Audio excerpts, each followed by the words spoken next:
You're listening to Late Night in the Midlands with Michael Vara. Now, here is Michael Vara.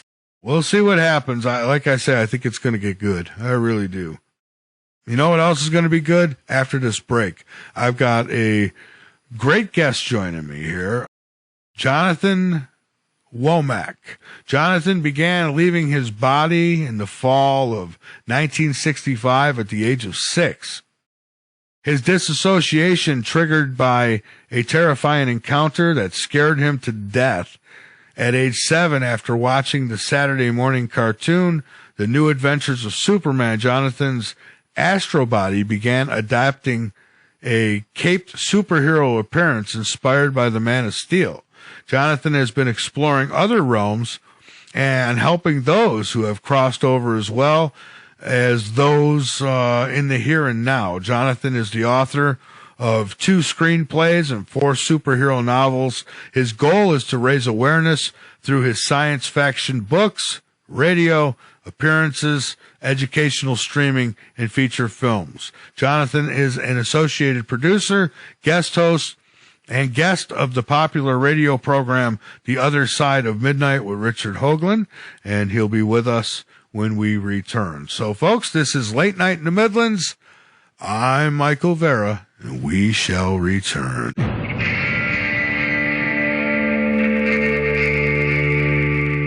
Well, Jonathan, welcome, my friend. I apologize for the delays. We had some issues last time. Skype likes to change things on you. They do these updates. Next thing you know, you got no sound. Yeah. So, well, we're live, and I thought maybe a good place to start would be maybe some background a little bit. How'd you get going in all this? Well, as you mentioned thank you for that nice introduction. Thank you. 1965, I watched an episode it was a new science fiction series called Lost in Space. Oh, yeah. The episode featured this 50-foot cyclops, and it scared me to death. I had just turned 6 years old. Ooh. And about a month before that, I was in kindergarten class, and the teacher every afternoon would have students roll out these sleeping mats, and we'd take a nap. And it gave the teacher a break, I think is why she did it. So we'd take a nap, and that's the first time that I felt the vibrations. And this is an effect that happens when your body goes completely to sleep, and you enter this trance-like state where your heart is beating just a few beats a minute. And this usually happens before an out-of-body experience. So I've been having the vibrations, and then I watched the show there, Lost in Space, and I went to bed that night. I was very scared. I was pretty horrifying to see that something as beastly as this 50-foot cyclops could actually exist, because in my mind it was real, Yeah. It was on TV, and this was something that was real. So I was pretty horrified, and I went to bed, and I'm lying there quietly, and next thing I know, I hear what I thought were footsteps, and it was actually my heartbeat. I could hear, inside my eardrum there, you can hear your heartbeat sometimes when it's really quiet. Yeah. So I imagined this creature coming down the street. I animate this in my series OBE Out of Body Experience, which is streaming on Paraflix and Roku TV. Yeah, I was coming down the street and coming up the driveway, and it shrinks down so that it can fit into my house. It's coming down the hallway. By the time I imagine this thing coming in the room, I'm completely petrified with fear, and remembered that there was this saying, if a bear ever came after you, you want to play dead. And I thought, that's not going to work. I have to be dead. I have to convince this thing that I am absolutely dead. And so I said over and over in my mind, be dead, be dead. And my heart stopped, and my pulse just slowed to a crawl, and I'm on the edge of death. And I imagined this creature, which I actually think was an entity that came there and was attracted to my fear. It was drawn by it. Yeah. So it was an actual entity, but it came in the room and it's leaning over me now. I'm in the bed and it's breathing on me like a bear would. And I'm just waiting for it to tear me to shreds. I'm moments away from a violent death. So fortunately, it believed that I was dead and it left. Yeah. So, yeah, I heaved a sigh of relief, and because I thought, I'll play dead, and then when it's gone, I'll just make myself alive again. Yeah. So, but what happened is I got out of bed and stood up by my bed, and I'm like, man, that was a close call. And I turned around and I looked down, and what do you know? There's somebody lying in my bed. Like, who the heck is that? Oh, boy. Yeah, it was me. And I had that eerie feeling you have when you're out of body and you look at yourself, at your physical body. You have this dual displacement, dual consciousness, I call it, where you simultaneously can feel part of you is still in your body enough to run your heart and your brain. And so I could feel myself lying in bed. I could feel my spirit looking at me. And I could also, my spirit looking at my physical body. So you're literally in the same two places at once. It's amazing, Jonathan, not to interrupt you, but, somebody who's had this experience, and I don't have no control. It just happened. I understand what you're saying. I experienced that same thing where there you are looking at your body. I don't know about you, but I thought, oh, shoot, I died. Yes. That's a lot of people. They'll find themselves bouncing off the ceiling of their bedroom. I've run into a lot of people over the years that have had an OBE and didn't know what it was, and they never told anybody about it. So it happens to everyone. And so once I got over, I was this panic that, like you said, it's like, oh my God, I'm dead. And I took it too far. Yeah. Now I'm screwed. But the panic, that subsided, and this calm took over, and I remembered that I'm not dead. This is actually my natural state.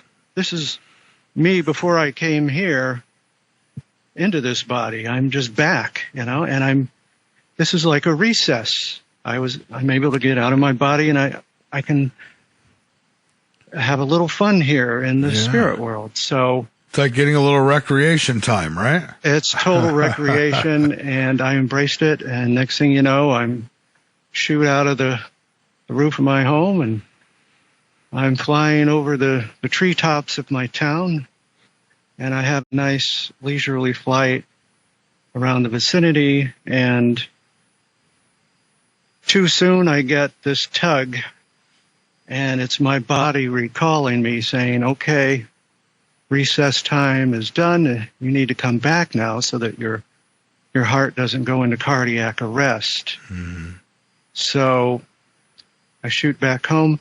To get back home, before I left, I remember thinking clearly, I want to be able to find my way back. And I understood that the way to do that was to think of my body lying in bed and picture it in my mind and express the desire to return. So that's how it's been for 55 years, is I just think of my body and I immediately return. It's pretty much instantaneously, no matter if I'm across the street or across the galaxy. Space and time don't really come into play too much on the other side. So yeah, that was my first OBE, and I spent the next year just exploring my surroundings there, and Warsaw, Indiana is where I grew up. And our small town, to a 6-year-old, was like a metropolis. It seemed like a very big place. Yeah. So a year later, I'm watching Saturday morning cartoon, and it was The Adventures of Superman. And when I saw that, that was life-changing. That cartoon shaped my life. And here was somebody like me that could fly, and he was helping people. Yeah. Because that's what it seemed my calling was, to be an astral Samaritan, where I was called upon to help people the way most of us would if you were walking down the street and there was a car accident and it's on fire and somebody's screaming, and you and some other people run over there to get them out of the car or lift the car up or this kind of thing. This is how it's been for me. So I saw Superman flying and helping people. I was like, oh my gosh. And I had learned at this point too that I can look like whatever I want when I'm out of body, your energy, so you have no physical matter like you do here in time-space. So you can look like an orb. Most spirits look like blobs and orbs and yeah, wisp. Nowadays, a lot of humans do too. I'm sorry, I just had to crack that one. But yeah, you're right. Yeah, so I use that same principle, and that night I go out of body, and I take the shape of not Superman, but I actually related to Superboy. There was a Superboy cartoon couched in between two Superman cartoons each week. And Superman was too old. He's like my dad, he's this old guy. But Superboy's like 15, 16 years old. That's somebody I can relate to. So I took the form of Superboy, and that's been my motif ever since. And I go out and I get these alarms like a beeper signal, and I follow them through the ether. And there's someone in trouble, and I help them as best I can. And if there's no alarms or beepers, then I will explore. And maybe I saw, an episode of Star Trek. I love that show. Yeah. I still do. As a kid, I would watch Star Trek, and an episode would have some technology, and I would think, geez, I was always trying to place technology from time-space into, how does that work in the spirit world? Because there's technology in the spirit world. So I've developed some abilities and tricks and things I can do based on TV shows like Star Trek, Lost in Space, comic books, Superman cartoons. I've collected comic books for, oh gosh. I was a big fan of it too myself. The Superman, Batman.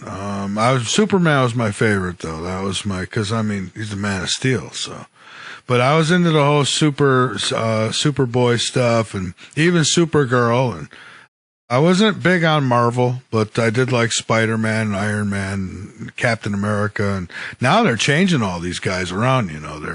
They're trading them out for, I don't know, I think, what is it? Is it Captain America? I think that's going to end up being, is it a transgender superhero or something? I don't know. They're goofing with it all now. It's not like it was when we were kids. That's true. Yeah. They're making a lot of changes. And it's unfortunate because you could simply make new characters. Exactly. That's what I said. Make new ones. Why screw with the old stuff, It's original. Yeah. Leave it. Yeah, well, right now, I was listening to your news reporting in the beginning of the show, and I want to mention that from my perspective and research, we are in 10 years into the War of 2012.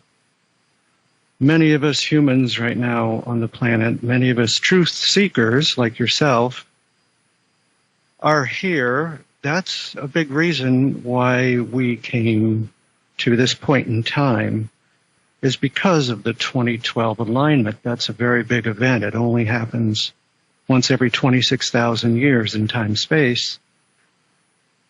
So that will determine what happens is a new energy is born when that alignment takes place. And depending on how the species on the planet use that energy will determine the next 1,000 or even thousands of years.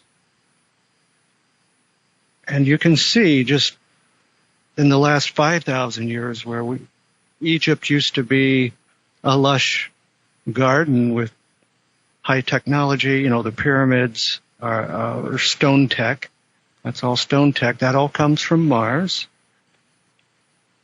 And the last 5,000 years has just been crap and tyrants and despots. And then here you have the United States come along and write this Constitution, put a big change in all that.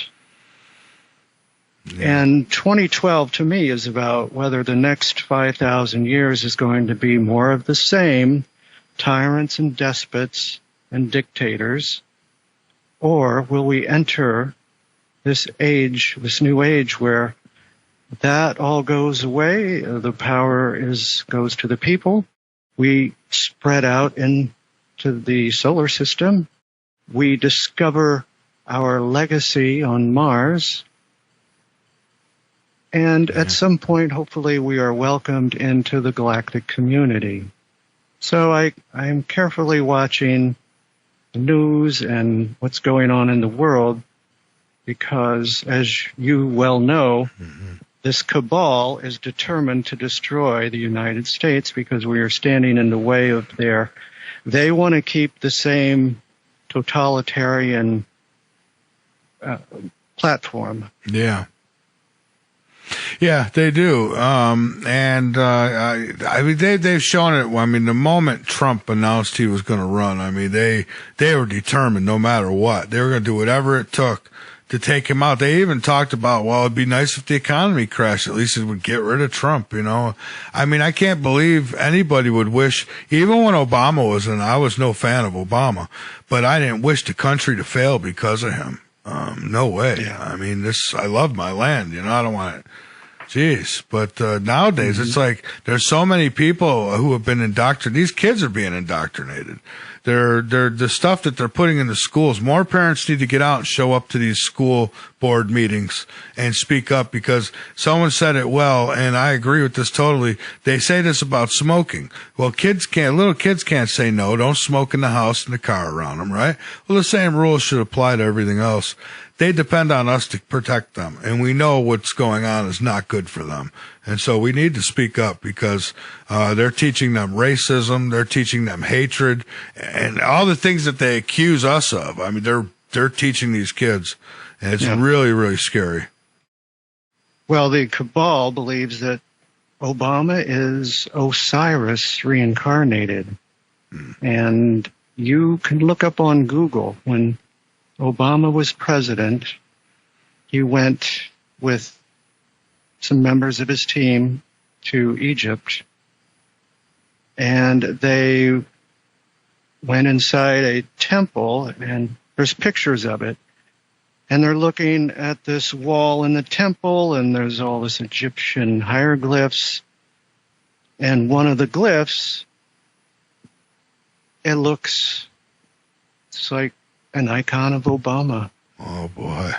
Andrew Bishago, I don't know if you've ever talked to him, but he claims that he was in a jump room and when as a kid and went to Mars and all this. And, this stuff sounds crazy, right? But then when you start learning about some of this stuff, boy, you kind of wonder, And he said that Obama was there, so maybe Obama's been around.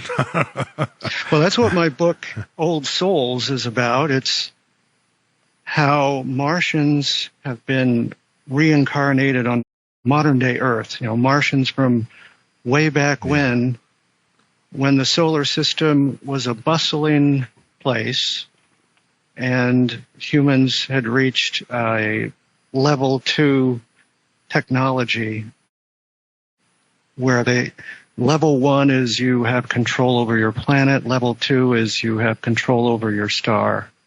And level 3 is you have control over your galaxy or the black hole at the center of the galaxy. So we had a level 2 civilization based on Mars. And there were superheroes there. And then fast forward to modern day Earth, the superheroes are reincarnated so that they can fight the same bastards that destroyed Mars and this fifth planet. Mars was the moon of this fifth planet that was destroyed in this war. And now it's the asteroid belt. That's pretty common theory. And these superheroes from Mars, they reincarnated on Earth. So there actually are people on Earth today that, see, reincarnation is nonlinear. Your last life could have been from the future, and your next life might be 1,000 years in the past or 200,000 years. Oh, wow. So there are people on Earth today whose last life, their most recent life lived, was millions of years ago on Mars. Some people, their last life was on another planet, because life is teeming through the galaxy. And right. There are humans alive now that their next life will be on Mars from long ago. And hence you have people that have memories of Mars. They dream of Mars. There are breaks in the spiritual amnesia. We are made to forget our past lives each time we incarnate. But when you get older, you get leakage and you start having, like science fiction writers, George Lucas, Gene Roddenberry, there are many who are having memories of past lives that were actually in our future. That makes sense. That'd be pretty wild. I mean, to be able to, so that would say that, all these time periods are still ongoing with us. Like they never, just because it was 100 years ago, that's still there. Then you can still go to it. That's amazing. Yeah, that is amazing. And so, I've always been fascinated with Mars myself, and I've always felt like we came from there. I mean, somehow, some way, at some time, we were branched off, at least some of us, from Mars, escaped. Kind of like as we look at Mars now, or they say, oh, well, we could transform it, and, eventually we could, start living on it and transforming the planet.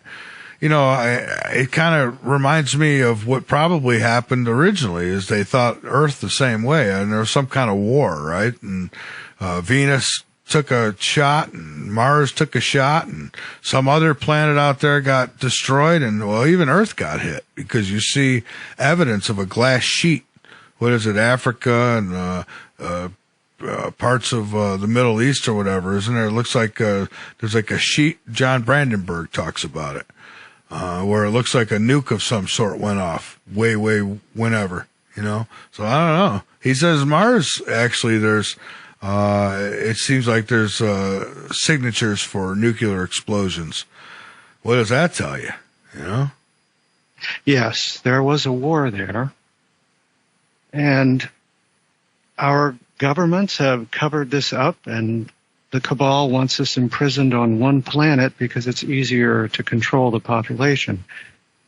But we were spread out throughout the solar system, and I think the war could well have been between the Martians and artificial intelligence. And it's saddening to me to see this rush we are in, where the high-tech companies like Google and Facebook, everything you do. I detoxed myself when I left Harvard. I was in IT tech. I was there for over 10 years, and I've been in tech for 30 plus years, and I got rid of all my smart tech. I have a dumb car and a dumb refrigerator. It's the best way to go. I don't like smart anything because, everything. I was just talking about this not long ago about how everything's connected to the internet.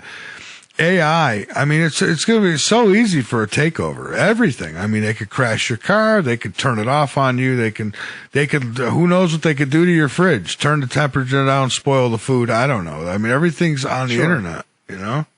The cars are assassination devices, and things really went south when the hanging Chad was used as, they had to get the election onto the electronic platform, as you were saying earlier. Everything, the money, they have to get everything onto the electronic platform so they can control it. And when I saw the hanging Chad, I was like, oh boy, this is not good. Sure enough, they went electronic with the voting, and that was the beginning of the end. They have been inserting folks at will. Yeah. Since then, and our elections are no longer without fraud. They're very much hacked, and it's not just America, it's all over. Oh, absolutely. You look at Venezuela, that's what happened there. They used the Dominion machines to take over the voting. They're doing it everywhere. Anywhere where they're not compliant with this new world order, then they're using these machines to take over. I can't believe that this has happened. I can't believe there's so many. When this first went down, I mean, it really spun my mind. I thought that doing this as long as I've been doing it, I thought I've heard it all, seen it all. I didn't think anything could really surprise me.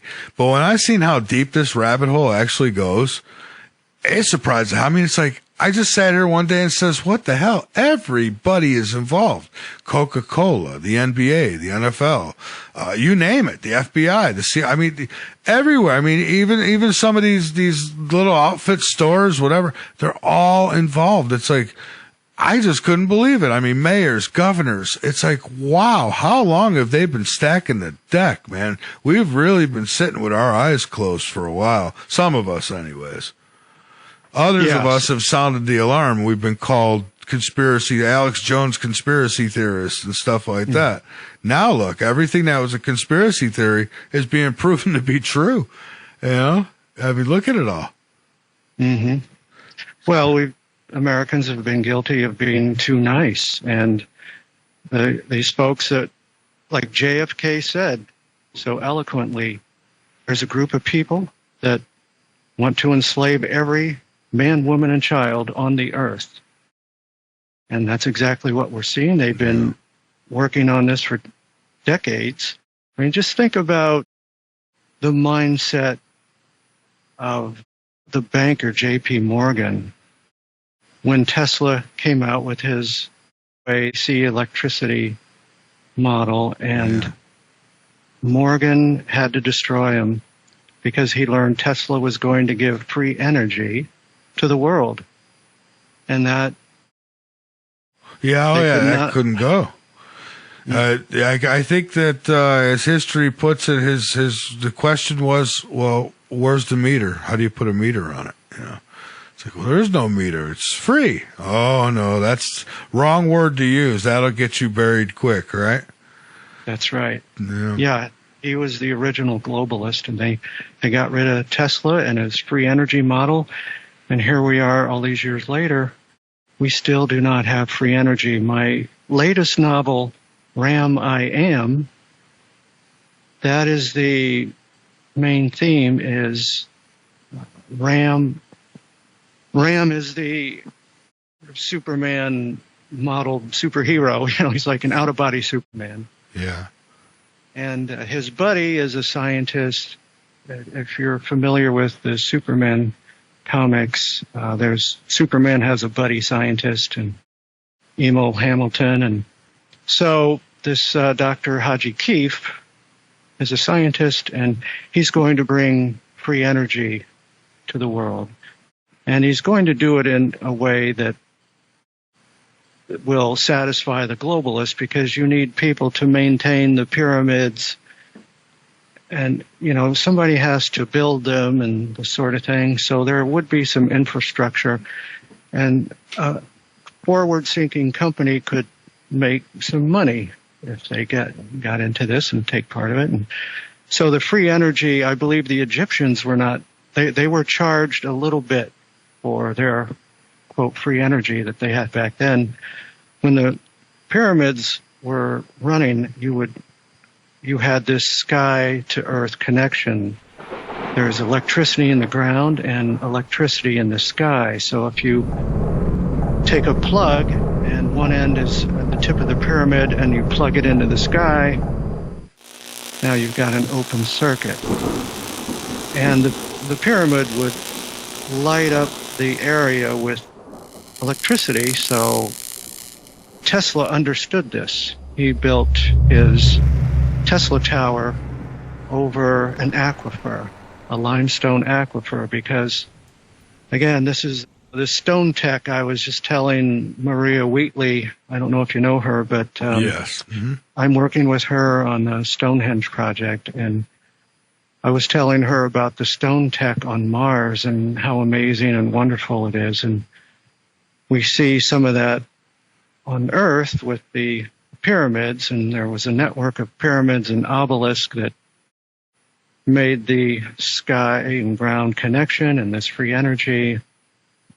And that's all been taken away from us. But I believe the Egyptians were charged a small amount to help pay for the maintenance of the pyramid, and it took a lot to build it. And we could do that same thing today. And that's the theme of my latest novel, Ram I Am. Yeah, you know, I've seen photographs that, from what I would call pretty reliable people of Mars and stuff, where it looks as though there's pyramids on Mars, even a pyramid maybe or two on the moon. And if that turns out to be true, boy, what does that say? Pyramids there, pyramids here. I mean, it's obviously the same people, right? It's the same people. Imagine having a nice diner on one of the moons of Saturn so that you could see the rings out the window, and some of these landscapes or spacescapes where people would come from other star systems to visit our little slice of the galaxy. And we had, Mars was the art planet. The whole planet was just one big art museum. There are mountain ranges that make up a phoenix when seen from high above. And then as you descend toward the planet, all of these mountains that make up the phoenix, it's, what do they call the artwork? Embedded art. You know, like the Russians have the art where when you get closer, you see the mountains are also pieces of art. And then when you get closer to the mountain, you see that the mountain is made up of a city that was completely laid out as a form of art. And everything on Mars is part of this art gallery. And you find this on the moon, and there are places on Earth. There are places on Earth that have disappeared from 200,000 or 400,000 years of time, when I believe there were other civilizations here that were thriving. Some of this stuff is just lost to time. It's just all gone. And I'm one of those who believes that, they tell us our, ancient civilizations were playing with stone tools and stuff, and I think that's not it. I think there's more to the story. I think they did have, at some point there was technologically advanced civilizations, and you mentioned the AI technology, and who's to say they weren't doing what we're doing right now, and they succeeded. And that some of this visitation we're getting is from the AI that we created some other time. I don't know, but it just seems kind of strange to me, the whole thing. I think there's a lot more to the story. I know there's a lot more to the story than what they're telling us. As far as our civilizations that have been here, we know the Earth has been wiped out several times, natural disasters. I've talked with Michael Cremo. He believes, he's a forbidden archaeologist. He believes that at least 6 times there's been some kind of major catastrophe that has, wiped the landscape out of some sort. maybe, evidence of what might have been here. So where is all that? I mean, they had to have kept records, and I'm sure if they were that far advanced, they didn't keep records like we do that are so easily destroyed. Some talk about this Black Knight satellite that was supposed to be circling our planet. What's your thoughts on that? Well, I think that's quite real. And see, the premise that civilization evolves from a primitive state to an advanced state is false. It's more like you said, there were advanced civilizations that have lived and died, and it just starts over anew. Just like Mars was destroyed in that cosmic war, and now on Earth. In my novel Old Souls, there were Martians escaped the destruction on Mars. Mars is like Krypton. Yeah. it's funny how those stories are close, yeah. Yeah, and I don't know if you've heard of the Upside Down 5 on Mars. No. There's a symbol, yeah, you see it a lot. And you can see it next. There's a popular picture at Victoria Crater where there's this 40-foot standing, it looks like a mummy or an Egyptian statue. And I don't know anybody else that pointed out next to it is because all the cliffs are all carved with their coat of arms and the history of their family. So next to this statue of this Egyptian, there is the coat of arms, and it's the upside down 5. It kind of looks like an S. Yeah. Okay. Yeah. Yeah. The guys that wrote, well, it was one guy that wrote Superman, the other guy drew him. And again, this is part of nonlinear reincarnation. They are remembering when there was a time that we actually had superheroes when they were real. I believe it. Yeah, look at John Carter of Mars. Edgar Rice Burroughs, he wrote Tarzan, but one of his books is John Carter of Mars. Mm. And when you watch that movie with the nonlinear reincarnation model in mind, it just makes sense that he is remembering a past life. Yeah, it seems like a lot of this stuff, like it's like when they find descriptions of aliens or what have you in caves, drawings. I mean, they didn't just come up with that stuff. They get the idea from somewhere. They seen something. Yeah, absolutely. And I was listening to your show last night. You were doing the replay, but you were wondering what it's like when you're dead. And yeah. It's not that big of a mystery. I tell people it's basically a lucid dream. Most people have had a lucid dream. You're dreaming, and you're pretty awake in the dream.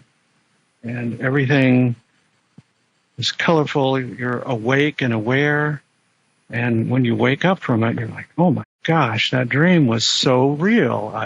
Yeah. Everything was just so real. I could smell things, and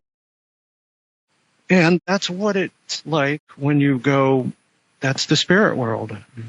If you're having a lucid dream, you're just that close to having an OBE or projecting onto the astral plane, and that's where the aliens live. They are not physical beings unless there's a reason for them to slow down their vibratory frequency to enter time-space where we are. We're kind of down in the crap hole. Oh, I believe, yeah, they say it rolls downhill, right? Yeah, we're down in the lower vibratory frequencies of existence. There are all these higher realms, and they don't live.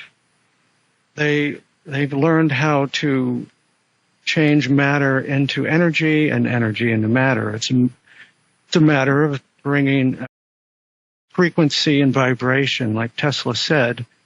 When thinking about the nature of the universe, think vibration and frequency. So the aliens have learned there's a point where civilizations learn how to do this, turn matter into energy and then back.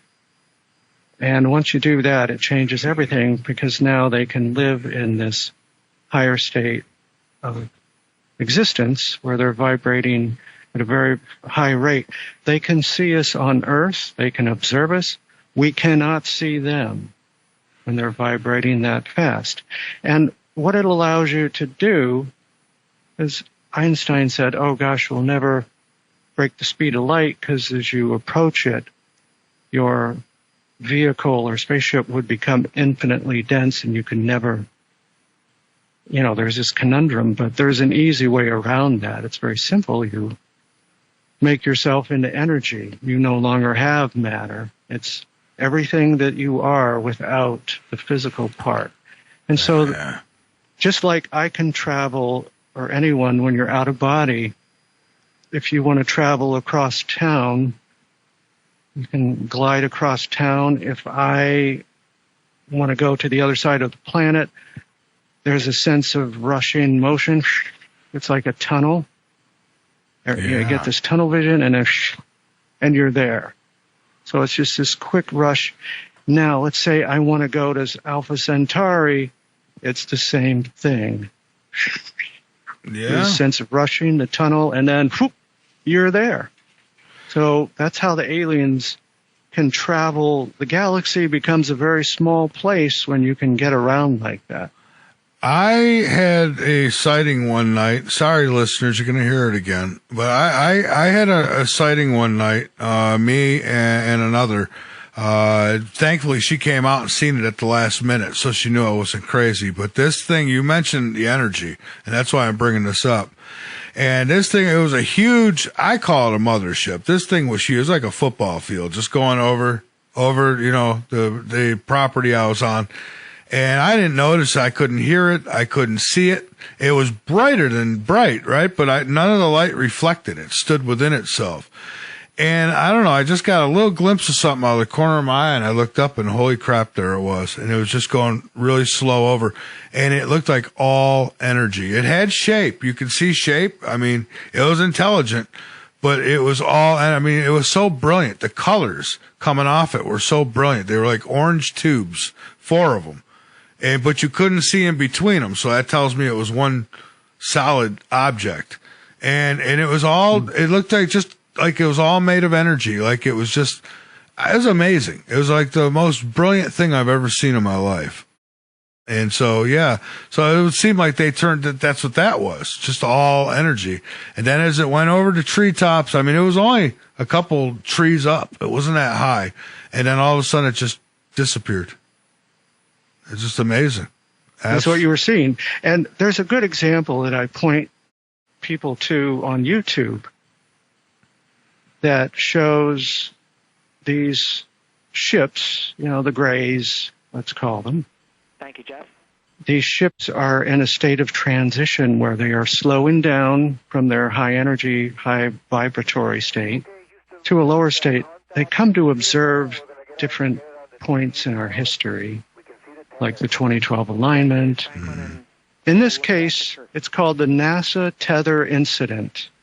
And NASA was releasing this 12 miles long tether. The tether is going to be kind of like a gas station. And it's going to be a spot where if the shuttle needs to refuel, it can go there and plug in. Yeah. So this 12-mile long cable, which is all bunched up in the shuttle bay, they let it go and it unfurls. And then there's this unexplainable power surge. And it snaps the cable from the shuttle, and the cable goes floating away. And the astronauts are like, oh, crap. Uh-oh. This thing cost us a few bucks. Yeah. And we kind of screwed up. Something happened. As they're filming this, you see all of these dropastones. They're 5-mile wide spaceships that, they look just like the dropastones, funny enough. Yeah. The a disc-shaped object with a notch in the edge, and then there's a little black hole at the center. A black hole is what keeps the ship, it powers the ship and allows it to change from matter to energy and back. They can increase their vibration and frequency. You can see the ships. They pulsate. They're transparent. Some are zipping by and some are just kind of going by slowly, like, hey, humans. Yeah. Yeah. I wondered when this big one went by. I mean, I'm thinking, God, why did it go so slow? Why over me? I wonder. I've had several sightings. Sometimes I wonder why I've been so lucky to have these sightings, but it energizes me. It's like it's like crack, you're addicted to it. You want more. Unbelievable. And the thought that they can just change their vibration into, to become energy, that would explain why they could do things that it seems spirits can do. Almost like they could go so that kind of tells me that, when we become, spirit, we leave our bodies and we die, as they say, it's like we're on the same realm with them. I don't know. We cruising around with the ETs. That's right. That's exactly right. And when you see these ships, when you're out of body, they are spectacular and beautiful. And just like everything in the spirit world, you see the energy signature. So grass and mundane things, like I remember when I was very young and starting out, like I said, I'm flying over Warsaw and I'm hovering above the corner of Buffalo and Market Street, looking down from a few hundred feet in the air, and the streets and the buildings, everything sparkles. It has this sparkle quality. I believe the Hindus call it prana. You're seeing this signature of an energy or a particle that binds the physical universe together. And when you slow down the energy, it turns into this hard matter that we know here in time-space. But when you're in your spirit form, it's so beautiful and glistening and vibrant, and it's hard to describe. It's so beautiful.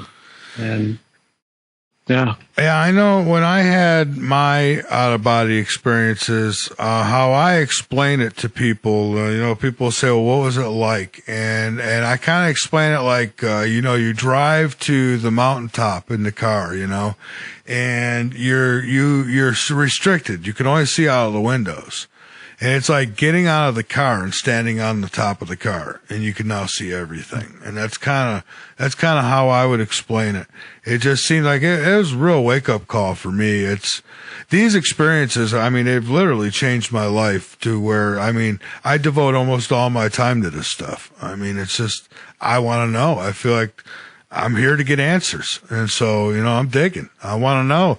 I know as the years go by, I'm getting closer and closer to, who we never know. We're knocking on heaven's door, as they say. And so I want to know more about it. I don't mind surprises, but when it comes to this, I'd rather not be surprised. I'd rather know what I'm in for. And and the thought of dying and leaving this planet anyways before getting to the truth on the whole alien thing would just suck. I think of all the people before us who have passed away and never really got the answers. Maybe they have them now. I don't know, but no.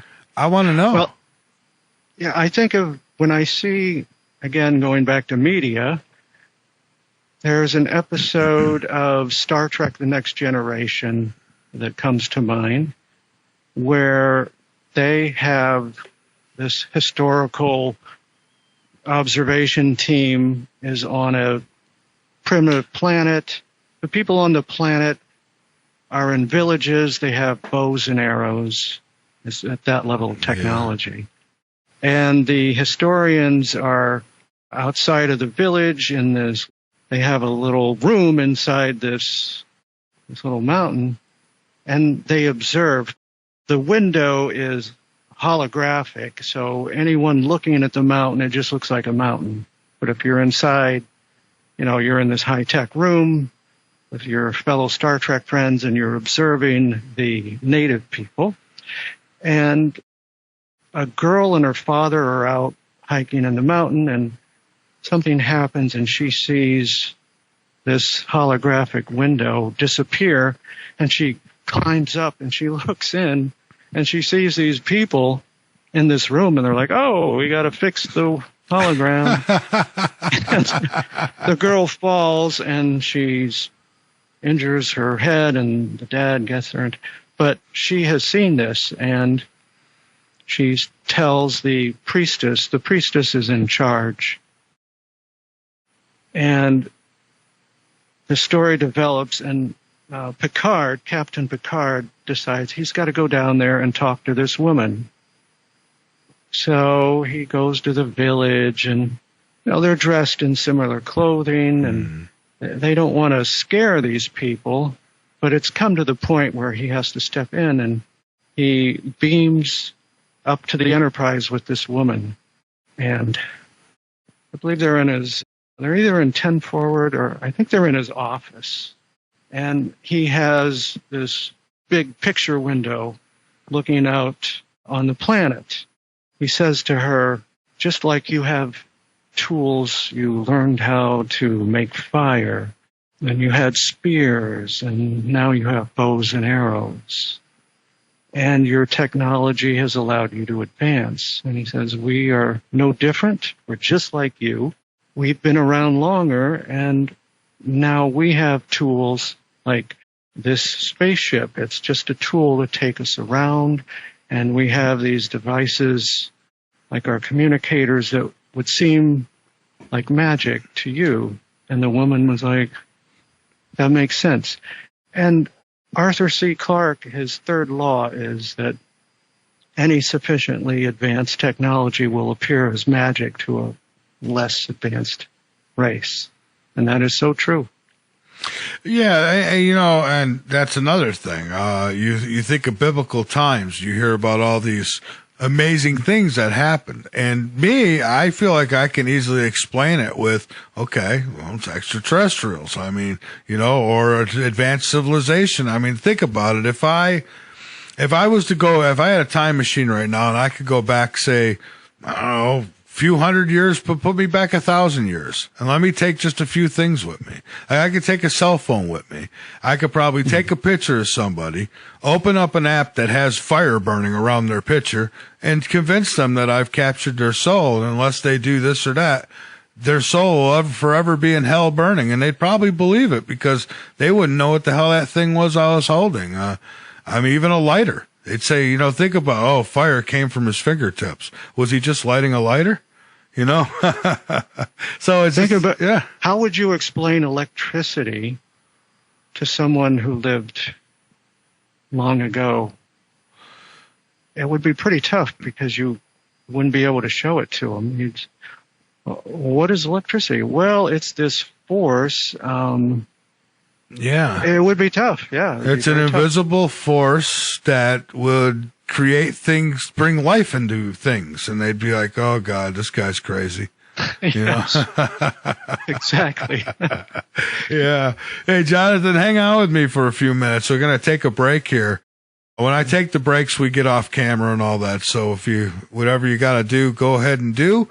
We'll take this break and we'll come back and talk some more, folks. I don't know if you're enjoying it. I have a feeling you are. I certainly am. Great conversation tonight. I've got Jonathan Womack. He's my guest. He's linked up over on latenightinthemidlands.com. Go to the Late Night in the Midlands page over on that website, and you'll see the schedule there, and he's linked up. Plus, I'll be putting some stuff in the chat room here shortly. I'm not chatting over on Skype or any of that because, well, I'm using it to bring in the video, so that's why. So I'm not ignoring you over there. So I'm going to take this break, and then we're going to return and do some more of this. So hang on with me, folks. Late Night in the Midlands on latenightinthemidlands.com. Mars, Earth, all this stuff. Boy, these conversations stimulate the hell out of me, guys. We'll be right back.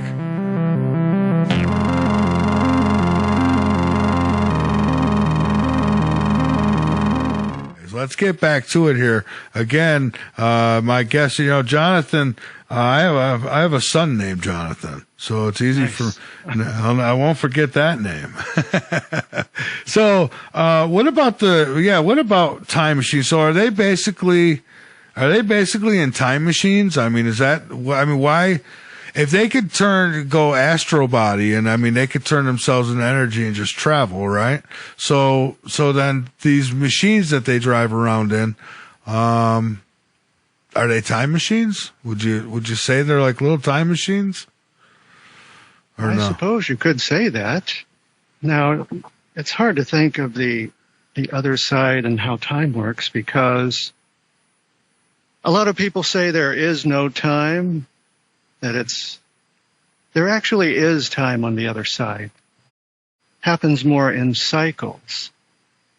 But yeah, it's very interesting, because when you're out of body and you're looking, say, at the earth, you can see this timeline, like you have a VCR, let's say, and you have a remote and you can, go back and look at this point.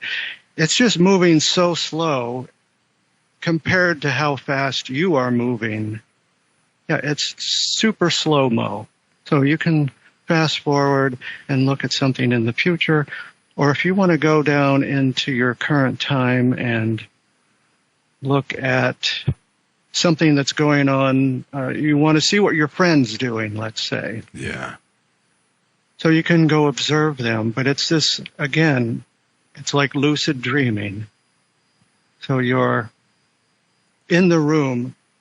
Oh, I'll use an example that my sister had an experience about 10 years ago. It was a year after my father had passed, and I have 5 brothers and a sister and my mom, and none of them are really into... I'm kind of the oddball, I guess. I talked about this when I was a kid, but I learned quickly not to talk about it. I get my ass kicked, things like that. And so it was very nice for my sister to tell me that she was making the bed and she felt somebody watching her from behind. And she turned around and she said, "I could see Dad clear as day." So, from my dad's point of view, he wanted to visit my sister. She exists in a place that moves super, super slow as compared to him. So to get her attention, because he could, hey! Yeah. And she would, yeah. So you have to slow down. I call it densing. You can slow your frequency and vibration down, and when you get to a certain point, like, "Hey, Diane," and then she hears him calling to her and feels his presence now. He's gotten to a point where she can detect that. Her mind is picking up on that, her senses. And she turns around, and there is his ghost. And she sees him, and it only lasts a few seconds, because you go, "What the? Oh my God." And about the time you go, "Holy moly," and blink a few times, that's gone. Yeah. And, it takes some effort for him to do that. It's not an easy thing. From his perspective, she's not even really moving. He can see that she's in her bedroom and she's making the bed, but it just moves at this very different, it's like you're in a lucid dream. So that's the best analogy I can think of, is when you wonder about being out of body or being dead and what your loved ones are doing. If you've had a lucid dream, that's how it is there. I had a woman, Becky Hawkins, just did a video with her in it. But Becky Hawkins, she is someone I find amazing. She tells the stories great. But she's somebody who volunteered for hospice, and she would go in, she would sit with people who are, on their dying bed, deathbed. And she would interview them. She would ask them. She'd want to ask them what they see. And, she would really get involved without, offending them. And so she says all too often we pass up that opportunity. Somebody's on it that we want to act like, oh, they're not dying. We act like they don't know they're dying. And we don't want to, oh, don't say that. Don't mention nothing in front of them.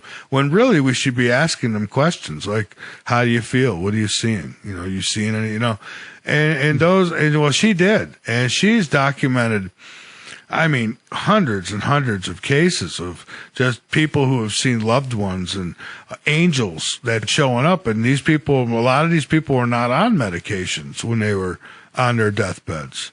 So they're really seeing this stuff. And I personally had a visitation from my mother, years ago, and it was real. I don't know. I can't explain it, but she told me things that, came to be in the days to come. For me, not for the world, but, just personal stuff. And so that was my confirmation. I had more confirmation after that. Just simple thing like opening up a picture book and there she is in the picture dressed the way she was when she came to me, and I had never seen the picture before. But anyways, long story short, there's something real here. There is this, I just wonder what it's like though. Are we just going to be like floating around, not be able to do anything? Oh no. Oh no, we have very busy lives in the afterlife. But I had a nice experience.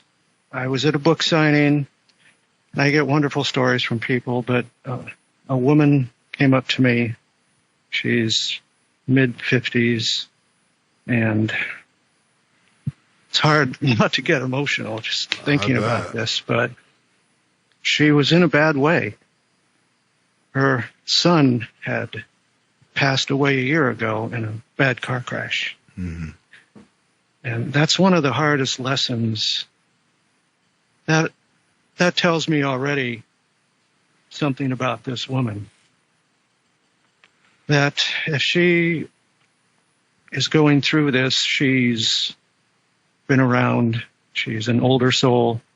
These are lessons that you take upon yourself when you're more mature soul. You don't do this when you're a young, a young hippie, let's say. So she said, my son passed away a year ago. I'm a Catholic, but I don't know. I think he might just be gone. Mm. So I said to her, and she was sobbing. Yeah.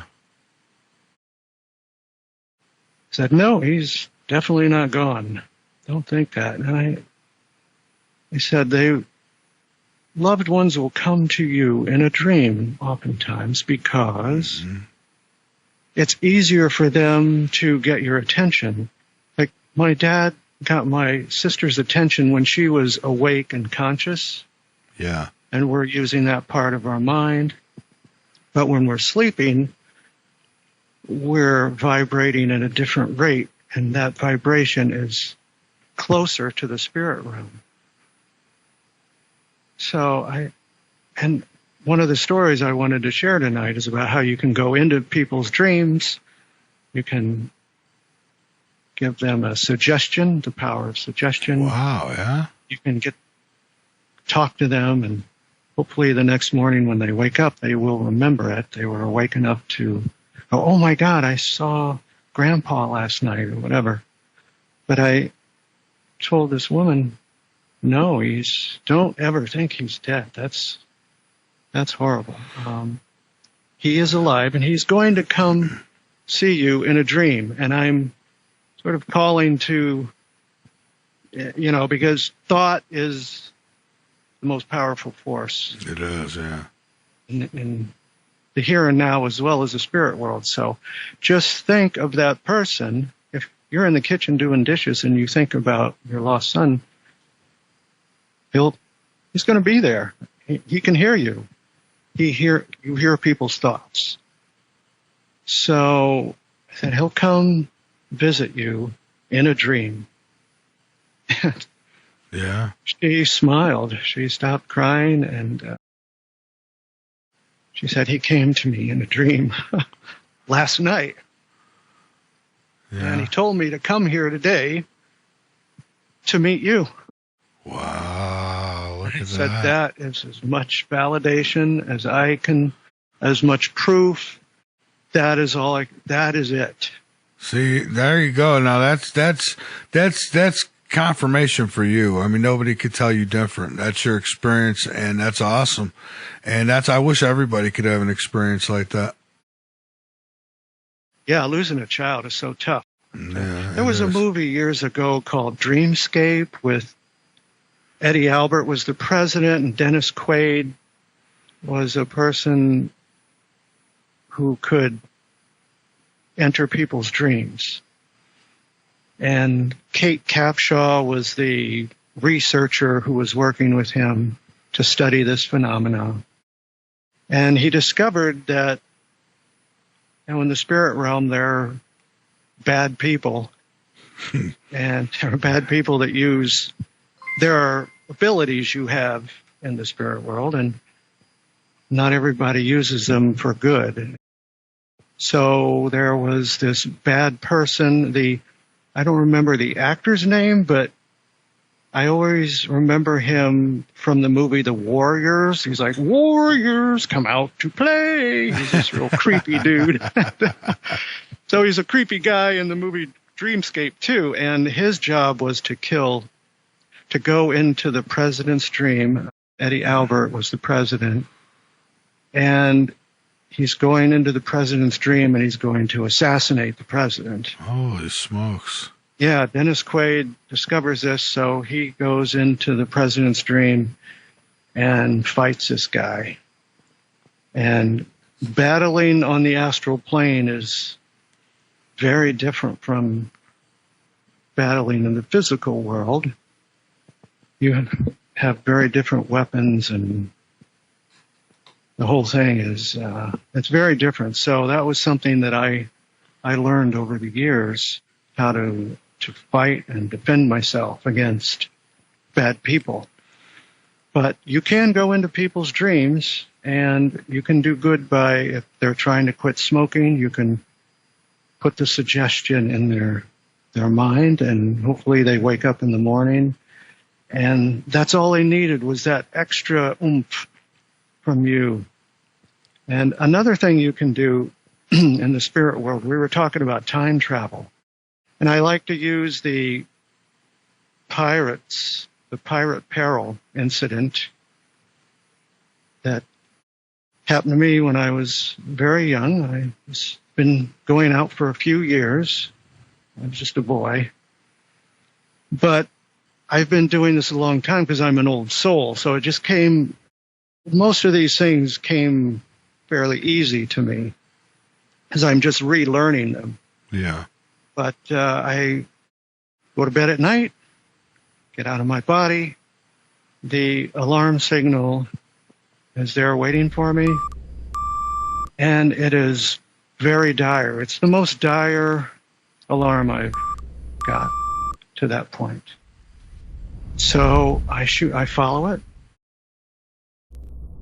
There's that rushing sensation. I'm speeding through the ether at the speed of thought. And then a few moments later, I'm there, and I'm looking down on the British Isles from 50,000 feet in the sky. And I can see that the signal is coming from the southern coast of England. And I shoot down, and I can see as I'm getting closer, there's this 17th century sailing ship docked at the shore. There are no people around. There's no technology or any signs of today. And I come up to the side of this ship, and I'm hovering just 15 feet off the side of the ship, looking at what's going on, and I can see that there is a buccaneer, and he's fighting There's a couple of dead pirates, and there are 3 pirates fighting him, and he's cut to pieces. He's been stabbed several times. He's bleeding profusely. He's not going to make it. He's the source of the alarm. Yeah. And there's a woman who is of some importance, and it's essential that she makes it safely off the ship and gets to the village. And these guys, after they kill me, I'm the woman's protector. Well, the man in the tunic. It turns out he's me. I went back to help a previous me. So the man is, I watch as he's stabbed through the stomach by one of the pirates, and he dies. I watch as his soul exits the body, and the portal in the sky opens up nearby, and I help people find a lot of people get lost when they die, but I go, there it is. He goes to the tunnel and toward the light, and he's gone. And then just as quickly, I am pulled in to this person's just vacated body, into the Buccaneer. And I have this instant, this memory of him. I have access to his thoughts and memories. And so I know how to fight with a cutlass. And I can feel the pain of these stab wounds, but I'm able to buffer that. I've had a number of these time travels where I had to help a previous me that needed to complete this mission, but wasn't able to and just needed a little extra help. And I was able to complete the mission. And in this case, the Buccaneer, he died, so I'm in his body now, and I've got this steel sticking through me, and I can feel it, and it's very hot. But I'm able to buffer that. It's not overwhelming. I can still think and focus, and I'm able to, I cut this guy's hand off. Ooh. Slice through his wrist. And now he's been, parted from his sword and his hand, and he's like, ah. And I fight off these 3 guys. One of them runs away because they're like, this guy's a zombie. Yeah, they're terrified of me, as you could well imagine. Cutting off hands, yeah. Oh, my God. And then I say to this woman, and I can still remember this guy's voice and his accent. It's a British accent. It's like, come on, go. And we got to get down the plank to the shore. We run down the plank, and we're along these cliffs.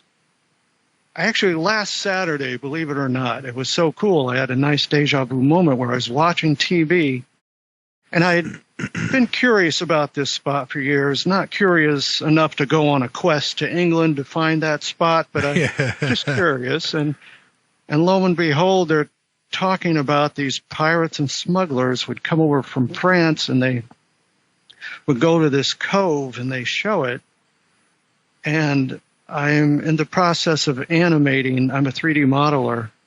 So I just made this set of this smuggler's cove and the pirate ship, and I got the pirates on there and the woman, and I'm animating the whole thing so I can show it on TV and on my show. Yeah.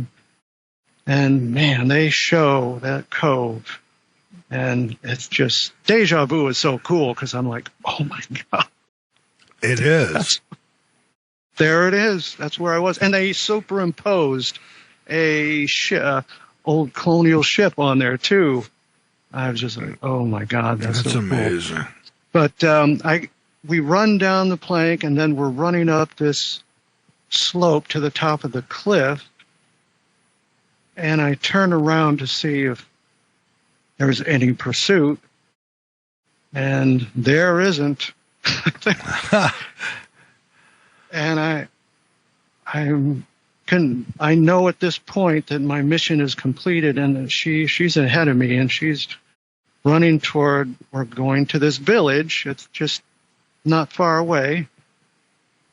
And when I realize she's safe, I lift out of this buccaneer, and his body just flops to the ground. He's so dead.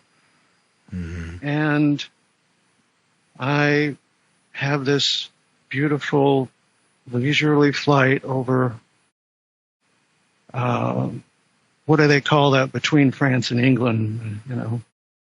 And then I fly low over the ocean, a nice, just very beautiful and peaceful flight home to Warsaw, Indiana.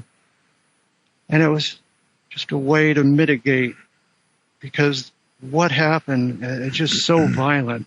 And when you're out of body, the violence, everything is magnified. All the emotion is so intense. There's no filter like we have here. Yeah. Evil is so evil. And these pirates were so evil, and they lust for killing, and they just, their minds are just kill, and, you know, and all the stabs and pain, all this. It's just a very violent experience that I remember vividly to today, 50 years later. And the flight home was so beautiful and peaceful. It was just a nice way to end that experience. But I've had others, like from World War I, and just through history, where I had to complete some mission in some violent situation, and I could not complete it, and I went back to help myself. I had a woman on who would do past lives. She'd pretty much tell, you know, and I don't know how much you put into it. I believe there's people who can do that, and I don't believe everyone who says they can, but she told me that I was in a past life, she said I was some kind of leader leading some kind of coalition of some sort. She says it wasn't an official like a military, but it was like that. It was like, you know, all I'm thinking is, it was probably after some war or something, you know. I don't know. But that's what she said. And then she told someone else that they had walked the plank on a pirate ship, and that's why they were fearing water. That's why they had a fear for water in this lifetime. And you know, it makes sense. I mean, and I can see why we don't remember these past lives, because if you're anything like me, it's going to interfere like crazy, because I'm going to want to investigate that life now. That'll take me away from this one. So that's exactly right. And Dr. Michael Newton is another one. He's passed away, but his books are very good. He does past life regression. And yeah, your traumas from previous lives, they carry over. There was a family, I forget their name now, but I saw them on, I think it was 60 Minutes. Their 5-year-old son was having the nightmares. They didn't have any, you know, about past life or any of this stuff was just foreign to them. I think they were brought up Christians or something. And so the boy, the 5-year-old son's having the nightmares, and he's burning and he's crashing, and he's like, Mommy, and then he has this fascination with planes, and the dad took him to the airport. They videotaped it, and you can see the kid going. He's checking the undercarriage, and he's going around like he's doing the flight check. And the dad set out to prove, the wife suggested maybe reincarnation is real, and this is a past life, and the dad said, I'm going to prove that you're wrong. And so he sets out to prove her wrong, and one day he asked his son, what is your name in your nightmare? Because my name is James. I believe he mentions the guy's name who was with him. And So they go to the library and they're looking online and they find out that this pilot in, I think, World War II, and it was in Japan, and they find the guy's name and they find the guy. And that's the kid. Yeah. Is that the kid that was running around saying little man down, or something like that? Yeah, I remember. Him. Yeah. Exactly. How do you explain that stuff? I mean, because a little kid like that, just like someone made another great point, someone I talked to not too long ago, and said, like, these little kids who are 4 or 5 years old and they get on these pianos and they sound like Mozart. It's like they have not had the time to learn that. It had to have come from a past life, right? I mean, how are they wired to do these things? I mean, it would take me and you, well, I don't know about you, but it would take me a while to learn how to do something like that if I could ever do it. These kids get on, they're 5 years old and I mean, they sound like they've been doing it their entire, I don't know, like 100 years or something. It's amazing. And you just can't explain that outside of some spiritual world, some other life, something along the line. I mean, it has to be, right? Yeah, that all stays with you. Yeah. And now for me, I had sent you a list of milestones, and one of my milestones was finding Robert Monroe's book in 1977. I'd been going out of body for 12 years and could not talk to anybody. So I thought I was the only person in the world.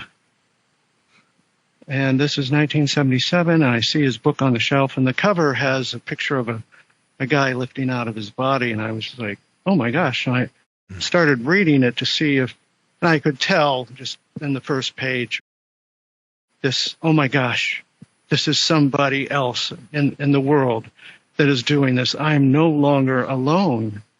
It was a big moment. And one of the stories he talks about in his first book and then in his third book, which he wrote like 20 years later. In the first book, he would get out of bed, something would jump on his shoulder, and he freaked out, and it scares him, and he's sobbing and crying. He gets back in his body. The next night, he gets out. This creature jumps him from behind, and he's flipping out again. And this went on for several nights, and he's really troubled by it because he can't go out of body again without this creature attacking him. So one night he gets out, the creature attacks him, and he's praying, and crying and praying. He says he sees this light at the other end of the room, and this being comes into the room and approaches him and comes up close to him. And he reaches to Robert's shoulder, and he pulls the creature off of his shoulder, and he shows it to Robert. And it's Robert's cat who had passed away the year before and still slept on Mom and Dad's bed. And when the cat saw Daddy get out of his body, the cat was like, hey, all right. And so then, like 25 years later, I think it was, Robert Monroe goes out of body one night, and he would get similar to me. See, I had been having this happen to me for years, so when I read it in Monroe's book, I'm like, all these things he's talking about, I'm like, oh my gosh, that's great. The home of souls, and like, oh my God, this is so awesome. Somebody finally. But in his third book, he talks about going out of body one night, and he gets this call, and he follows it, and he goes to some house somewhere. He's in a room, and there's somebody standing next to they're out of body, but they're sleeping in the bed with their wife, and the person is crying and sobbing, and he's like, oh my God, it's me from 30 years ago with the cat. And he went over and lifts the cat off of his previous self. So he had gone back to help a previous version of him. Just That like I find fascinating, and that's something, I mean, my son has brought that up. He says, well, if there was time travel, he says, how come I haven't showed up to help myself yet? Like, you know, and he kind of caught me. I said, you know, that's true. I mean, if there's time travel in the future, there's no way that I wouldn't come back to warn myself about things, because that's just who I am. Even if the rules were I couldn't and there was a way to sneak, I'd probably try. So, you know, but yeah, it's amazing that you can come back. I mean, that would be great, but boy, that would be like a cheat code in life, wouldn't it? Well, they do talk about this in the esoteric circles, like the Theosophical Society, for example. They they talk about this, where you go back and help yourself, and you can change the past. If you can go back and help an incarnation of yourself, it will actually have this sort of domino effect. It will help your previous lives in a way. So they say the brain has this plasticity that allows your future self to come help yourself in the past. So I haven't, you know, I'm more of an out-of-body Superman, so I've read a number of books over the years, sure, about esoterica and metaphysics, of course, and wondering about technology here and how it applies in the spirit world and these kind of things. But really, I'm just more of a Samaritan, and I'm answering, you know, people in trouble. Yeah. But with my show that I'm doing now, the OBE show, I'm studying more of the esoterica. And for example, I learned about something that I learned fairly early on that I could do, is to leave these markers. I would call them buoys. They sort of look like when you go to the bank, the drive-up window, and you put your money in that tube.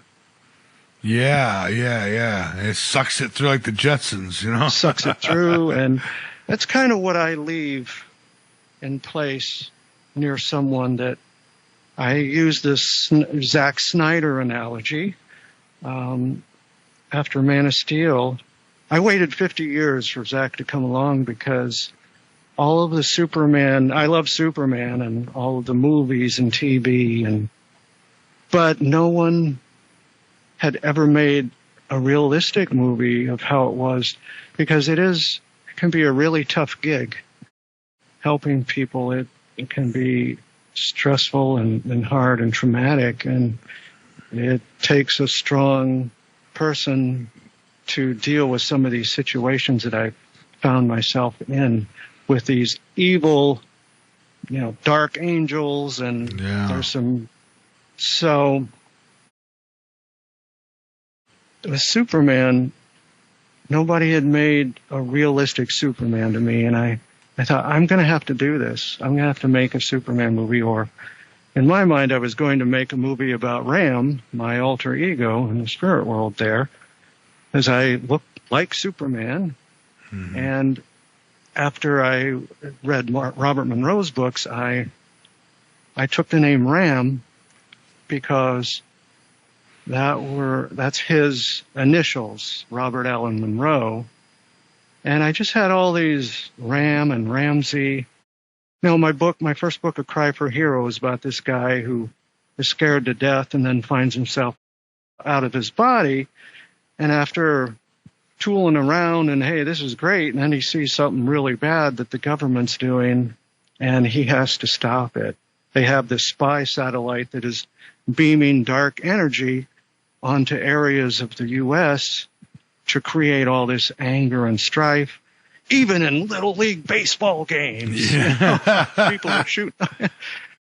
But, the character's name is Jack Ramsey, and his buddies call him Ram, so when he goes out of body, he takes the form of Superman, and he calls himself Ram, and he has like this R shield on his chest. And like I said, that's been my motif for 55 years. And but nobody had made a realistic movie about how it would really be if people knew about if Superman was real, or if people knew about Ram or anybody like him, out-of-body helpers, they would fear Superman. Half of them would love him, but the other half would fear him, and they'd want to destroy him. They'd hate him. Yeah. And I've always kept to myself for most of these decades. I would not talk to very few people. I'd find someone here and there that I could talk about it without fear, but otherwise, I kept my mouth shut. And when Man of Steel came out, I was like, oh my gosh, this is a realistic version. And then, so I went and visited. I might have had something to do with Zach getting the job as director of that, because I'm like, he's the guy, and he got the job, and he made Man of Steel, and then, so I left a buoy, and it's just like leaving part of your energy near the person, and you can set it. This is part of the technology that exists over there, thought technology. And you can set this buoy to monitor a certain bandwidth of thought. I don't want to spy on Zach. I don't want to intrude on anybody's privacy. I'm very aware of karma and these kind of things when I operate in the spirit plane and on the physical plane. So I just set it to let me know any cool developments on Batman v Superman, because I know they're writing it and this sort of thing. And I was very active in the superhero message boards, superhero hype. I'd been on there for like 10 years when Zach came along. But so one night I'm sitting at my desk here, and it's very quiet. I work at night, and all of a sudden I get this vision, and it hit me so hard I almost fell off the chair, and I'm instantly looking over Zach's shoulder, and the buoy has let me know something cool just happened. That's exactly what it is.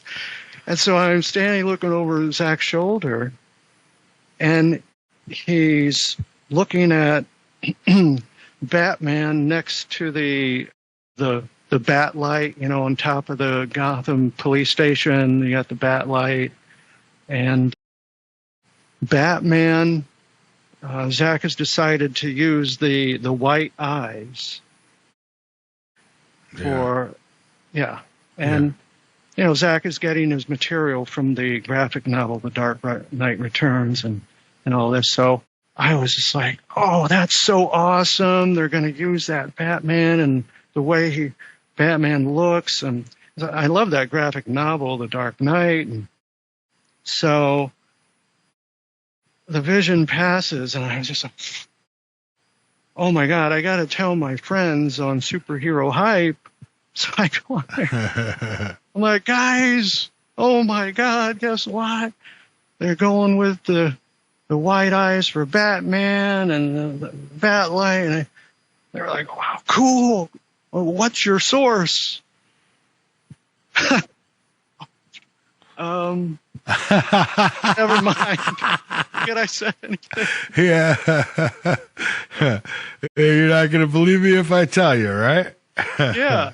And then I learned from one of my guests, Georgia Lambert, who was an expert with esoterics and metaphysics, that this goes back to ancient Egypt, where a watcher, and she talked about it where our government, the Pentagon, used it to spy on the Soviets during the Cold War. But in ancient Egypt, it was considered kind of dark magic, but a person, they call him a watcher, would send part of their astral material. You have this aura, around you, and it's made up of energy, and it vibrates at a particular rate, and you can send part of that somewhere, and leave it there. And it will observe the scene of what's taking place, and then you can call it back to yourself and disseminate the information, and you can see what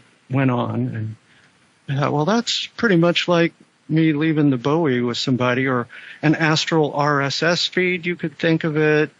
But you can, this is one instance of technology that exists on the other side.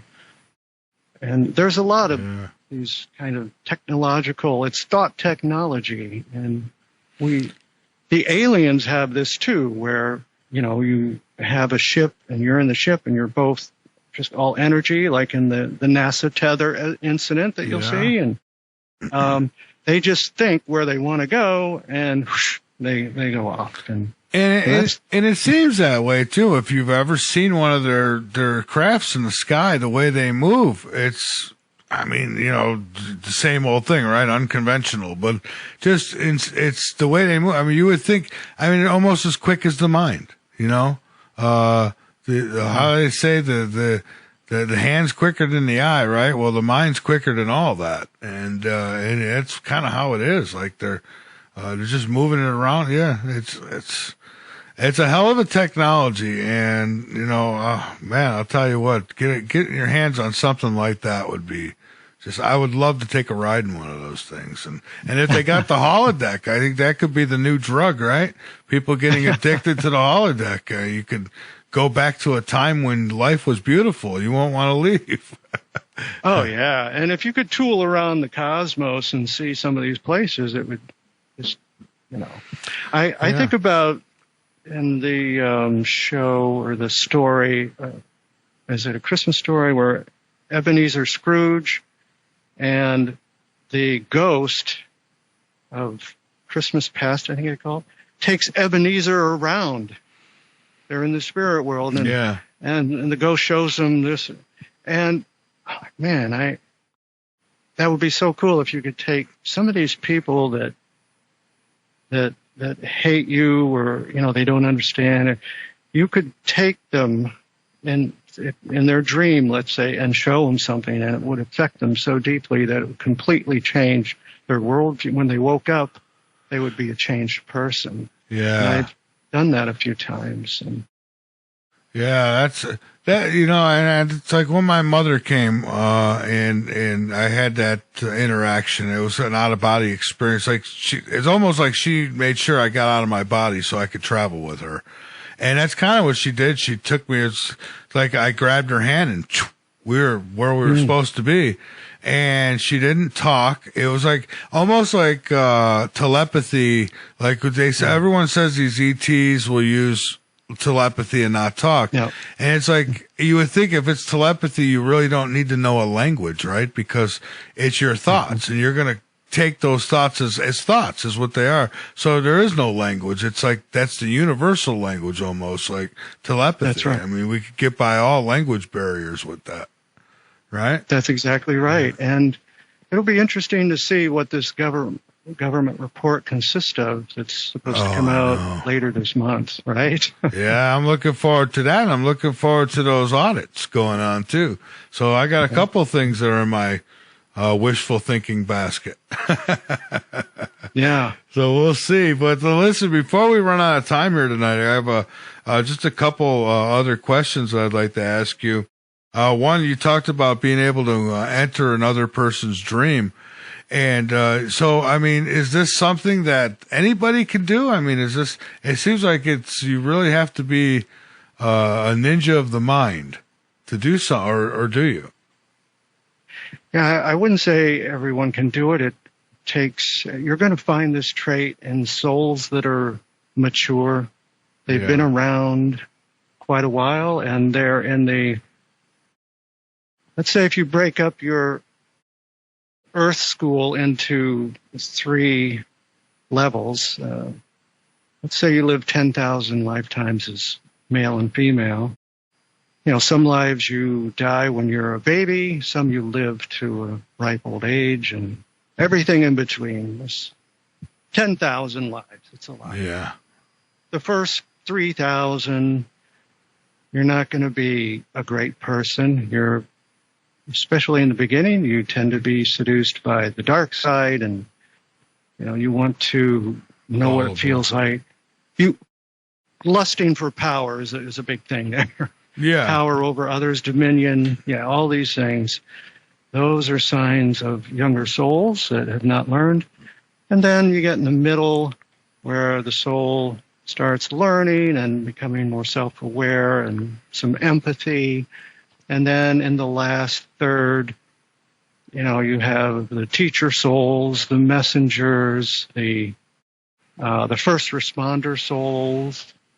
You have these souls that are matured, and they're here for just very specific things, and they're good people. And these are the people that are able to enter dreams, and they just have more of they're more likely to see a ghost, or like you saw your mom. And so that tells me that I would put you in that last third of Earth school, and you can pick out the ones that are in the early stages that are, you see the news and it's just disgusting, where they just blow away people and stab people and just, I mean, and I've asked guests, we've talked about that kind of thing, like what separates somebody like you or I from somebody who's done some of these heinous, horrible things. And,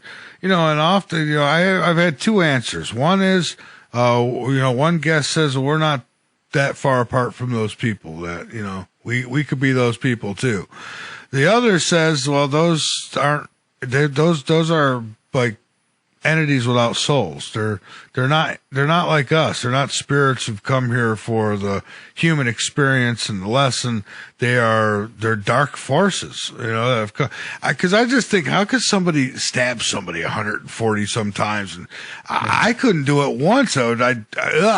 I wouldn't want anything to do with that. But then don't get me wrong. If I had to save my life, I'd do what I had to do. But I had an aunt who was back when in the late 90s. She was a school bus driver, and she got stabbed to death in her apartment. And I just thought, who would go in and stab up a 60-some-year-old lady and just leave her there in her own blood? I mean, and it was somebody she knew because she was fixing 2 cups of coffee. So whoever was there, she was about to fix them. She was nice enough that she was getting ready to fix them a cup of coffee, and they stabbed her to death. And where do these people come from? And then you talk about being able to go back in time and correct something that's happened. Boy, imagine the jails would be empty if these people just knew how to go back and fix these things, right? To a point, because there's another aspect of that. Well, one is that we are all guilty of these horrific crimes too, because we were once starting out like that. Yeah. And I visited some past lives that, it's clear to see why you have the amnesia, because you don't want to be thinking about your past deeds that, they reduce you to just a sobbing wreck because you can't believe that you ever did something so heinous. But we have done that, and we got through it. And now we're on the tail end of Earth School, and we've learned. So when you get to the more advanced souls, they will willingly choose to be gunned down and stabbed, and they will willingly choose a life like that because they do it out of love for whether it's a family member and you go into your life and you live your life and unaware that you're going to be stabbed when you're 21 years old. But in fact, there was a case study in one of Michael Newton's book, and that was,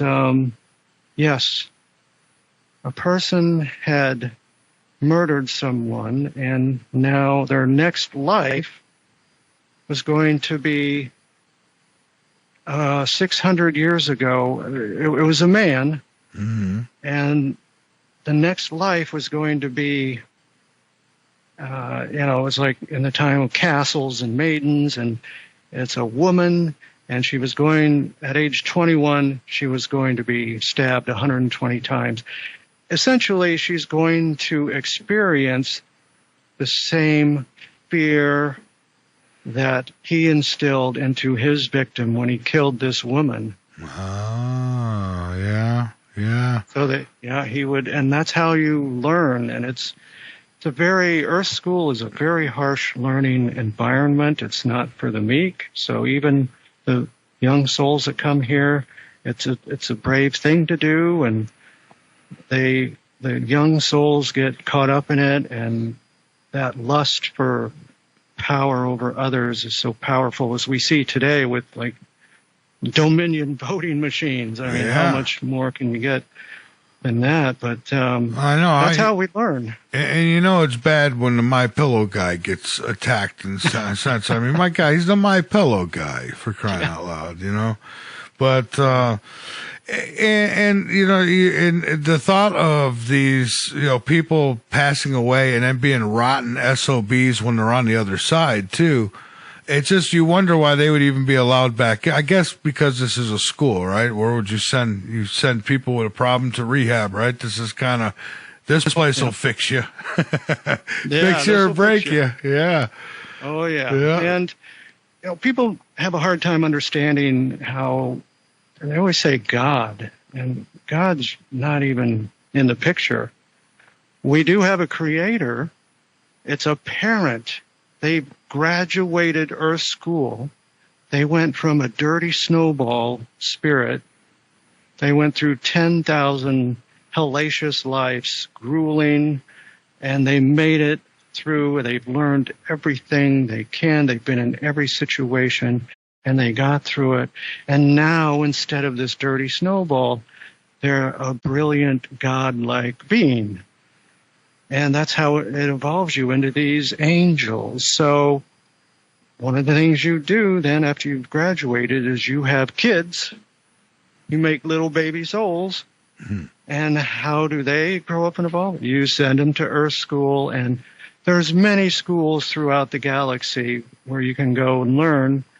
It depends on what your goal is. They might send you to another planet where the higher species is a water life form, or a sky, these cloud-like beings is the highest entity form, and you will live a life as this cloud, and you gain something from that. Then they might bring you back to Earth, and there's this whole learning thing going on. Even when we sleep, you will often go be with your spirit guide, and you're learning even in your sleep. This whole learning thing, that's the central theme of our existence here on Earth. Yeah, I would say, and that would really explain why sleep, because sometimes I wonder, it's like, why do we even sleep? I mean, why were we designed to sleep? Why couldn't we lose so much time sleeping, but I think it's so important, not just for the body, but for the soul. I think it's incredibly important, and that's why it's a must. That's why we have to do it. Exactly. And Robert Monroe, again, he has stories in his books about, so he would go into Earth orbit to meet his spirit guide. I often call it your parents. You'll meet one of your parents, and he would ask them a question, and they would go somewhere. And one of the questions I had was, I have all these comic books and all this fictional stuff, and this was a long time ago. This was years ago. And so I go out of body and I meet with my parent, and is there a Superman somewhere? And gosh, this galaxy is so big, and there's all these other planets with stuff you wouldn't even think of. There's just so much of it. And is there a Superman? So we go shooting off, and we arrive to this other planet, and I can't tell now because I had learned that there's these other dimensions you can go into as well. Yeah. Yeah, and there'll be an Earth-like planet. It's different. You can go, wow, that's... Yeah, you think you're on Earth till you get there, you know? Yes, and you go, wow, we're not in Kansas anymore. So there's these other universes very close to ours, just vibrating a little bit different. That's all. Yeah. We can't see it. But this, I believe this was in our galaxy, in time-space. And we get to this planet, and there's a city, a metropolis by the ocean. It's very beautiful. And I go to this apartment, skyscraper or whatever, and I go... I'm in this person's apartment, and this man comes in. He's just like gotten off of work or something. And it's basically Clark Kent. And he's going to go on patrol. And that's like me. When I go out, I will go on patrol and see if I get a signal. And sometimes I do, sometimes I don't. Mm-hmm. Yeah, so I'm watching him, and he knows that I'm in the room with him. I'm a soul. He knows, he's aware of me. But he's a physical being, and he changes into Superman in just in a second. You know? Yeah. He just does his thing. He can move at the speed of thought. That's one of his powers, super speed. Yeah. And he's standing there, and I feel the rush of energy from this switcheroo. It was very cool. I was just like, yo, nice. It was like, and I watched the whole thing, even though it happens in a second. When you're a soul, I could just see every movement. Yeah. And he changes, and there he's standing in all his glory. And he steps over to the window, and it was... wasn't like the windows I have here where you lift up the seal. It was like two kind of doors, sort of a bay window, and out he goes. And I'm right there with him. I'm just kind of behind him over his shoulder. And we head out over the city, and it's at night and very beautiful. And we head out over the bay, and we're going somewhere. Something is happening. We get out over the ocean, and then all of a sudden, there is a block. I've gotten this block sometimes where I'm not allowed by my parents to see whatever it is that is going on. So the next moment I did go with them, but now we're coming back. The city's in the distance. We're heading back to Metropolis or whatever it is. And my memory is like, no, you can't see that. But my spirit guide did want to show me that there is such a place. And then as we're flying back over the city, Superman's going back home to his apartment, and I fly off and I come back home to my body, and that was very cool. And I just wonder what else. There's just so much. There's so many millions and billions of planets with life on it. So just about anything you can imagine. Yeah. And the science fiction writers, when I read the books, I always think if he's remembering, he was on, Alpha Centauri 9 or whatever. Yeah. And he's remembering. Yeah, that's a good, I never thought of that. And I'm under the impression that after I'm almost 14 years in the show, and I've talked to a lot of people, strange and not so strange. And, I'll tell you, I've come to the conclusions where I believe anything you could think of probably exists somewhere out there. Like you said, anything you can imagine. I believe that. I believe that just because I've heard people talk about praying mantis alien-like beings, right? They look like praying mantis. I said, well, then why wouldn't there be somewhere in the universe insects, little human insects? Maybe there's a little bug running around with your head or my head on it, and somebody's swatting at it with a newspaper going, there's another one of them damn Michaels, I don't know. Yeah. But I think anything you could imagine definitely exists. Jonathan, if you wouldn't mind hang out with me one more time, I want to just take this last break, and then we'll come back and you and I will finish up. I'll give you the floor to get out anything you like. I did want to ask you about the faces on Mars. We were talking about Mars earlier, so maybe we could touch on that briefly when we return. And this will be a short break. We'll be back in just a few minutes, folks. This is Late Night in the Midlands. I'm Michael Vara. I have Jonathan Womack with me. Limitless mind, guys. Out-of-body explorer that he is. A Superman by out of the body, and we'll talk some more as soon as we get back. So don't go away, everyone. Very, very, very interesting show, interesting conversation tonight. We'll be right back.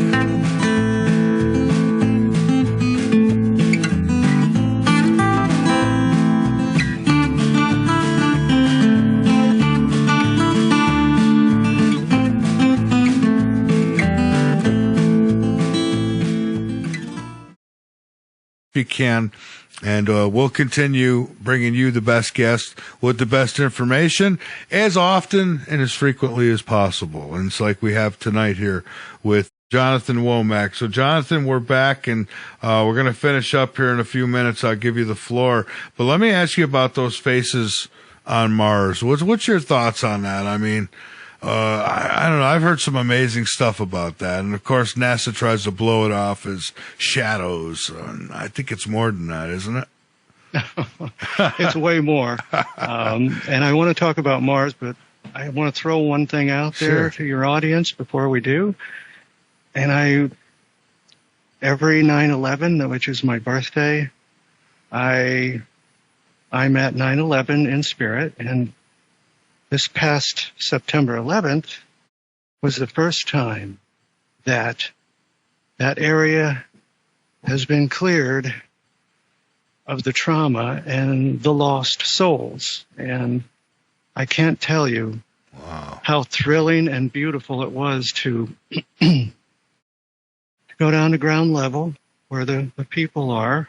I usually observe from, up high, and I flitted through the crowd. I'm passing through people. There's a big crowd there, and I'm just passing through them all.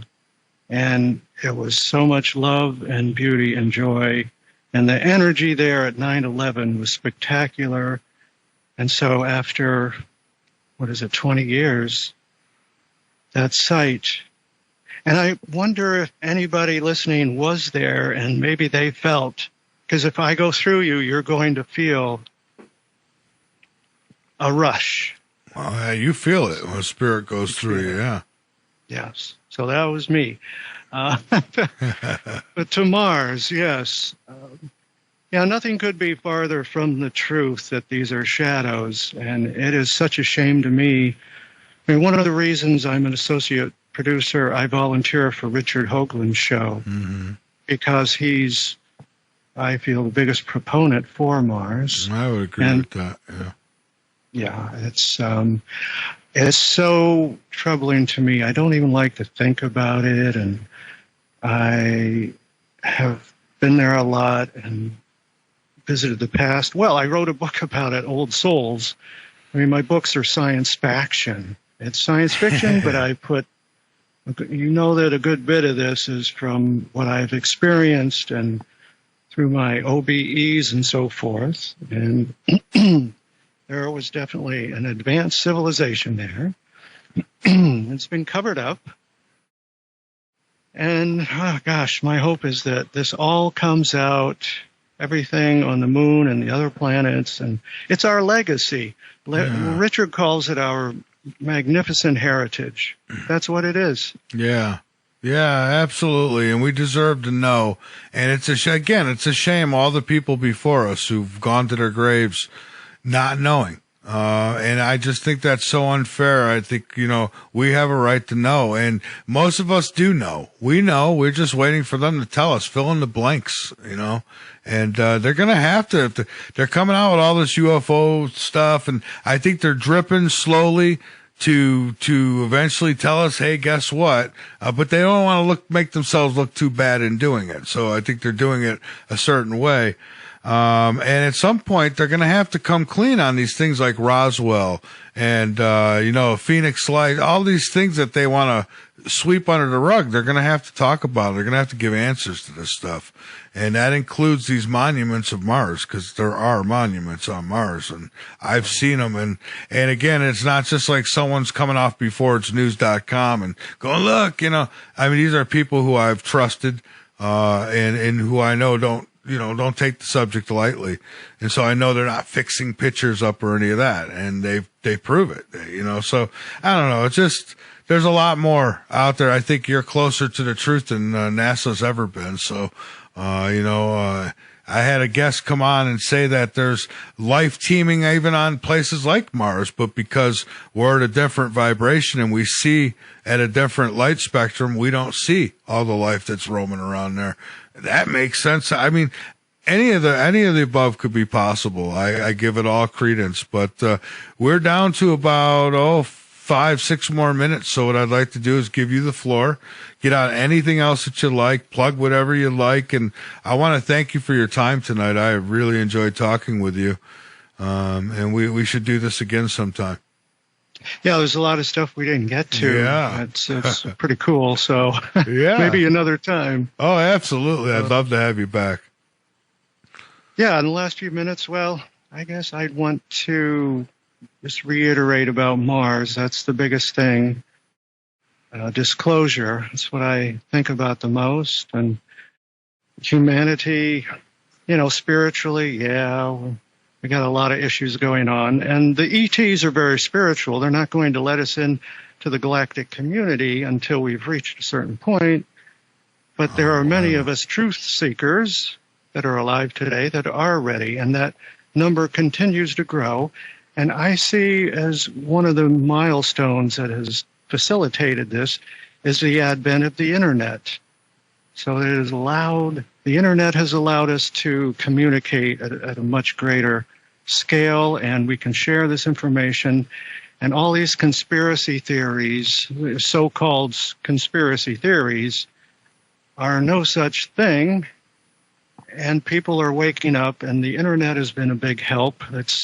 There's some bad things about the internet, of course, but the good things are that I hope it leads to disclosure and our magnificent heritage that awaits us on Mars.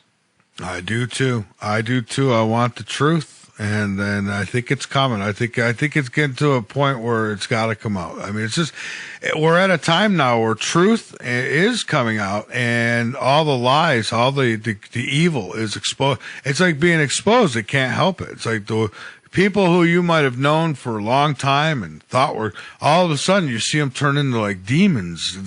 Anyone that had bad blood in them, it's come out. By now you've seen it. Like whoever, I mean, even like companies like Coca-Cola. I mean, you could go to anywhere. It's like all the evil has come out. Everyone who's against freedom, America, us having knowledge of what's real and what's not. I mean, it's all those suppressors. They're all being exposed now. And I think it's all part of the plan. I think it's all leading to the ultimate disclosure. And that is who we are, where we came from, and what it's all about. So thank you for being here tonight, my friend. And I will get you a copy of this probably by no later than tomorrow. I'll have it to you by tomorrow afternoon. But thank you for being here. I appreciate it. Thank you for having me, Michael. I really enjoyed this, and I have a lot of respect for you. Well, thank you as well to you and Richard and everybody else who's been trying to get to the truth in this crazy world we're in. So thank you, and have a great one. Stay safe. You too. All right.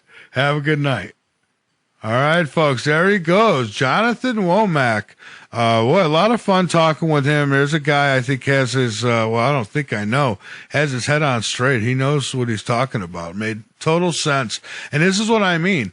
I get a new piece to the puzzle every time I have guests like this on. And it does. It's just, he's got my mind. All my wheels are going.